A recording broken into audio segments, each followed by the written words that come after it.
Mr. President, on Russia. Mr. President. On Russia, Mr. President. Please. Do you believe the Russians are being disrespectful when they say that your criticisms of Putin are simply an emotional response? And do you still believe that Putin actually wants to end the war? I can't tell you that, but I'll let you know in about 2 weeks. Within 2 weeks, we're going to find out very soon. We're going to find out whether or not he's tapping us along or not. And if he is, we'll respond a little bit differently. But it'll take about a week and a half, 2 weeks. We have Mr. Witkoff is here, who's doing a phenomenal job, is dealing with them very strongly right now. They seem to want to do something, but until the document is signed, I can't tell you. Nobody can. I can say this. That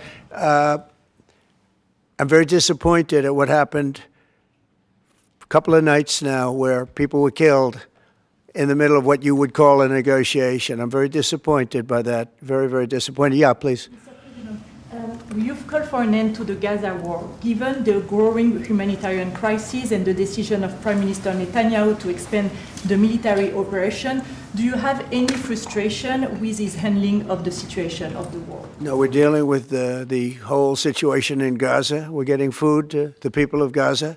It's been a very nasty situation, very nasty fight. October 7th was a very nasty day, the worst that I think I've ever seen. It was a horrible day, and people aren't going to forget that either. So we'll see how that all works out. And Steve, would you want to say a couple of words about Gaza, because you just have some information? Steve Witkoff, do you want to come up for a second? You might give them a little bit of information as to what's happening with Gaza and also Israel. We're having some very good talks with Iran. We'll find out whether that means anything, but we're having good talks. Congratulations. Well, hi everybody. I think that we are on the precipice of sending out a new term sheet that hopefully will be delivered later on today. The President is going to review it, and I have some very good feelings about getting to a long-term resolution, temporary ceasefire, and a long-term resolution, a peaceful resolution of that conflict. Mr. President, you said It's having to do with Iran. We're having very good talks with Mr. President, you said yesterday that Putin is playing with fire. What will be the consequences for Russia if Russia continues to Well, I'm not attack? going to tell you exactly, but the words speak pretty loud. We're not happy about that situation. I think we're doing very well with Iran. I think we're doing very well with Gaza, but we are doing very well with Iran, and I think we're going to see something very sensible, because there are only two outcomes. You know what the two outcomes is: a smart outcome and there's a violent outcome, and I don't think anybody wants to see the second. But I think we've made a lot of progress, and we'll see. You know, they still have to agree to the final stages of a document, but I think you could be very well surprised what happens there, and it'd be a great thing for them. It could have a great country into the future. Yeah. Mr. President, Elon Musk in a television interview criticized the one beautiful bill, saying he was disappointed it didn't cut enough, essentially, that it undercut the DOGE efforts. What's your reaction to that? Well, the reaction's a lot of things. Number one, we have to get a lot of votes. We can't be cutting. We need to get a lot of support, and we have a lot of support. We had to get it through the House. The House was. We have no Democrats. You know, if it's up to the Democrats, they'll take the 65% increase. You know, if that doesn't get approved, this country is going to have a 65% increase in taxes and lots of other problems, big problems, almost bigger than that. But we'll have a 65% increase as opposed to the largest tax cut in the history of our country. We will be negotiating that bill, and I'm not happy about certain aspects of it, but I'm thrilled by other aspects of it. That's the way they go. It's very big. It's the big, beautiful bill, but the beautiful is because of all of the things we have. The biggest thing being, I would say, the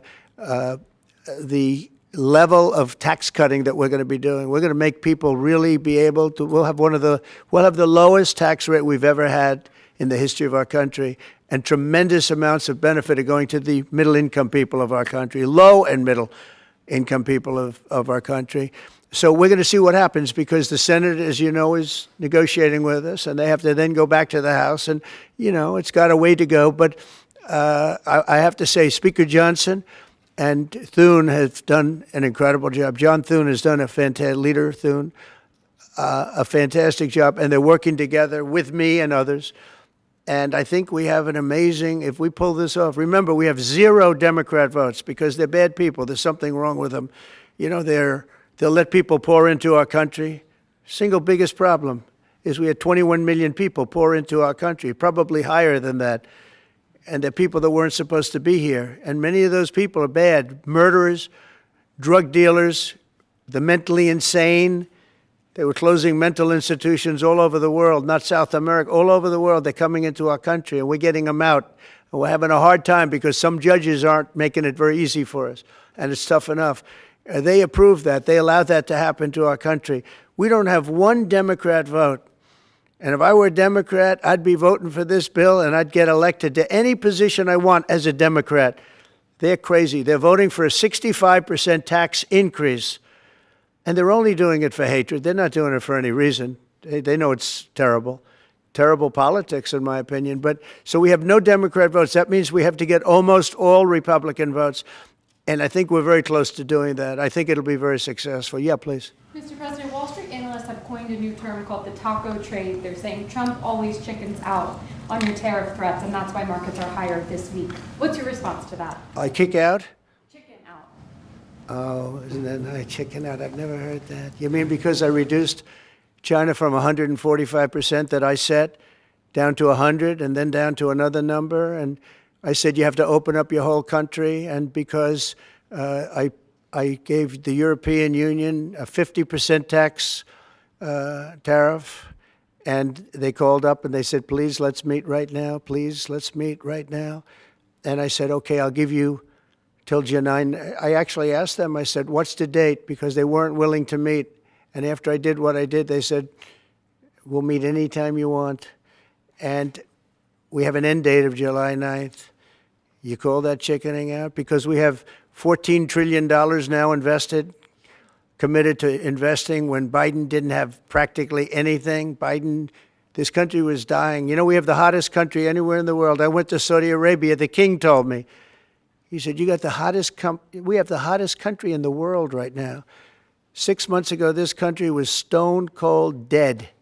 We had a dead country. We had a country people didn't think it was going to survive, and you ask a nasty question like that. It's called negotiation. You set a number. And if you go down, you know, if I set a number at a ridiculous high number and I go down a little bit, you know, a little bit, they want me to hold that number, 145% tariff. Even I said, man, that really got up. You know how it got? Because of fentanyl and many other things, and you added it up. I said, where are we now? We're at 145%. I said, whoa, that's high. That's high. They were doing no business whatsoever, and they were having a lot of problems. We were very nice to China. I don't know if they're going to be nice to us, but we were very nice to China.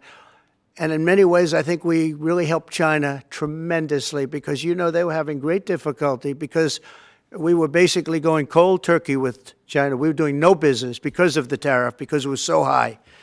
But I knew that. But don't ever say what you said. That's a nasty question. Go ahead. To me, that's the nastiest question. Wait a minute. Wait. Go ahead, please.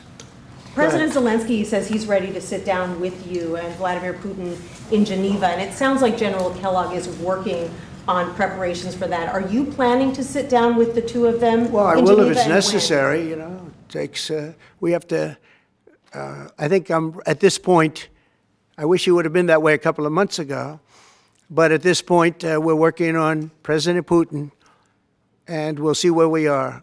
I think we're doing fine, but we'll see. I don't like what's happening. That's one thing I'll say. I don't like when I see rockets being shot into cities. That's no good. We're not going to allow it. You've always said that the war never would have started if you were Would have never happened, and it didn't happen. He doesn't seem willing to do anything that you want him to do.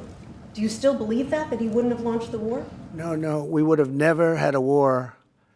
We would have never had a war. If I were president, if the election weren't rigged, you wouldn't have had the war. You wouldn't have had the war. You wouldn't have had inflation. You wouldn't have had October 7th. That would have never happened because Iran was stone cold broke. They didn't have any money to give to Hamas or Hezbollah. You wouldn't have had that Afghanistan most embarrassing moment in the history of our country. You wouldn't have had any of it. You wouldn't have had inflation because energy costs. Look what happened. I brought inflation down to practically zero. And all of the groceries and all of the eggs and all of the things that you've been hearing about, they're back down. They're way down from where they were. I did something in 4 months that nobody's seen. And I have to say, in 4 months, and I said it before, and everyone's talking about it all over the world, we've got the hottest country anywhere in the world right now. We're the only country anybody's even talking about. All right, please, go ahead. What stopped you from imposing new sanctions on Russia? Only the fact that if I think I'm close to getting a deal, I don't want to screw it up by doing that. Let me tell you, I'm a lot tougher than the people you're talking about, but you have to know when to use that. If I think it's going to hurt a deal, this isn't my war. This is Biden's war, Zelensky's war, and Putin's war. This isn't Trump's war. I'm only here for one thing, to see if I can end it, to save 5,000 lives a week and a lot of money, the money being much less important, because I made that money. I went to Saudi Arabia, Qatar, and UAE, and we brought back $5.1 trillion. So I made that money in about 2 hours, the money that we're talking about, but it's still think of it, $300 billion we've spent with no checks, no balances. They just send cash. You can imagine what's happened to that money. I never saw anything like it in my life, but I'm more interested because I picked up $5.1 trillion and, by the way, got a beautiful, big, magnificent, free airplane for the United States Air Force, okay? Very proud of that, too. They tried to say, oh, it's Trump's airplane. Oh, yeah, sure. It's too big. It's frankly, it's too big, much too big. When can we expect that to be the Air Force One? Well, it's here already. Yeah. It's in the country. It's being refitted for military standard. How much will it cost to refit it? Oh, I don't know. Whatever it is, a hell of a lot less than building a new one. We're waiting too long from Boeing. Boeing has got to get its act together. Yeah. Sir, on Nippon Steel, this arrangement that was just announced in the Yeah. golden share, is that an arrangement you would consider for TikTok as well? Nothing to do with TikTok. Totally different kind of a deal. We'll have to get, to do it properly, we'll probably have to get China's approval. China's never easy. China's never easy. But I think we'll be able to save TikTok. I'd like to save TikTok. I mean, TikTok was very good to me. I won the young people by 37%. No Republicans ever won, and I won by 37%. And Charlie Kirk will tell you TikTok helped, but Charlie Kirk helped also. Oh, he just happens to be here. Look at him. He loves that we mentioned that name, right, Charlie? He's done great, and I appreciate all the help. But with young people, we won by 37%, Charlie, and you helped. But TikTok was amazing. And he was the first one. He said, get on TikTok. So I have a little bit of a warm spot. I know I shouldn't. They'll say, quid pro quo, put him in jail for the rest of his life, quid pro quo. No, TikTok was very good to me. I won young people. I don't know if it was because of TikTok, but it was something happened. No Republican has ever won they call them young people. Young people, you can define it a lot of different ways, but I won every age group in young people.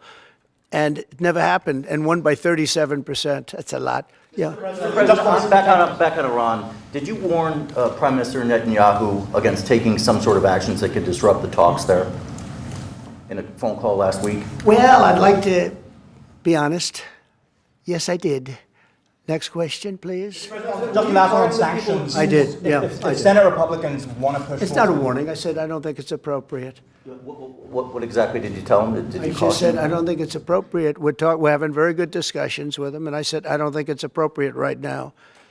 Because if we can settle it with a very strong document, very strong, with inspections and no trust. I don't trust anybody. I don't trust anybody. So no trust. I want it very strong where we can go in with inspectors. We can take whatever we want. We can blow up whatever we want, but nobody getting killed. We can blow up a lab, but nobody's going to be in the lab, as opposed to everybody being in the lab and blowing it up, right? Two ways of doing it. Yeah, I told him this would be inappropriate to do right now because we're very close to a solution. Now, that could change at any moment. Could change with a phone call. But right now, I think they want to make a deal, and if we can make a deal, save a lot of lives. When do you think a deal could happen on Iran? On which? a deal with Iran could happen? When do you Oh, I don't know. I think over the next couple of weeks if it happens. Yeah. And on the, when could the administration resume the interviews for foreign students' visa? When do you think your administration could resume these interviews? On what? For the foreign student visa. Yesterday there was... For the French visa? For the French too, but all the foreign students. Oh, for the foreign visas? What are you referring? Foreign visas for what? Are you talking about for colleges? College Okay, so students. you're off of Israel. Now you're talking about colleges, right? Yes, now. Okay. Well, we're going to see. Look, Harvard has been a disaster. They've taken $5 billion plus. $5 billion. Nobody knew that they were making this kind. If we didn't do this, we would have never found this out, Pam. They're taking $5 billion. And I'd rather see that money go to trade schools. And by the way, they're totally anti-Semitic at Harvard, as you know, and some other colleges too, in all fairness to them. And it's been exposed, very exposed. And I think they're dealing very badly. Every time they fight, they lose another $250 million. Yesterday we found another $100 million. And they have, they have a fund, an endowment, $52 billion. All right? They get a lot of that from the United States. And I think it's ridiculous. I think everyone's coming up to me saying, we love the idea of trade schools with that kind of money, and money from others, but money from them. You can have the best trade schools anywhere in the world. You give them to Iowa, Indiana, lots of good states, well-run states, and you give them the money. They can only be used for trade schools, and they'll teach people how to build motors and cars and AI. The AI, we're building plants, we're building hundreds of billions of dollars worth of AI plants, already started, many of them. We've never had a boom like we're having now. You're going to see it. There's never been anything like it. So we're up to about $14 trillion in investments. There's never been anything even close. You look at Biden, this guy, they had people leaving as opposed to investing. And they're doing it because of November 5th, and they're doing it because of the tariffs. The tariffs have been tremendous. I can promise you, and I have great respect for the people at the European Union, they wouldn't be over here today negotiating if I didn't put a 50% tariff on. The sad thing is now when I make a deal with them, it's something much more reasonable.